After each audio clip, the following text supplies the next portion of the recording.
ভাইয়া, তুমি এখানে একা একা বসে বসে কাগজ নিয়ে কি ভাবছো? বোন, এটা তো কাগজ না, এটা একটা বিচার পেপার।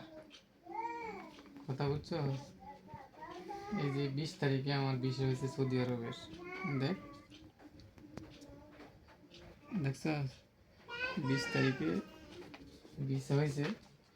এখন কালকে আমি হাতে পাইলাম, আজকে এটা বাড়ি করে নিয়ে আসলাম। তো এখন ওরে ভাবতেছি আর কি, যে এর আগে দীর্ঘ 10 বছর বিদেশ করে আসলাম, ভাবছি আর যাবো না।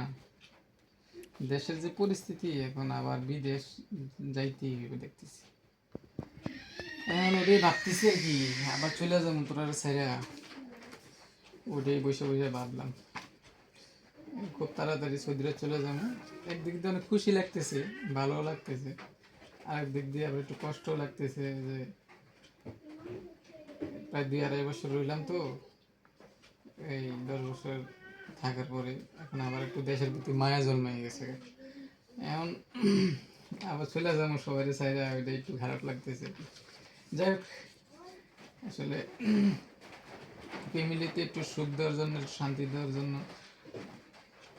সেই জন্য অনেক দূরে প্রবাস জীবন কাটাইতে হয়, প্রবাসে যাইতে হয় একটু বেশি টাকা ইনকাম করার জন্য, সবারই হাসি মুখ দেওয়ার জন্য।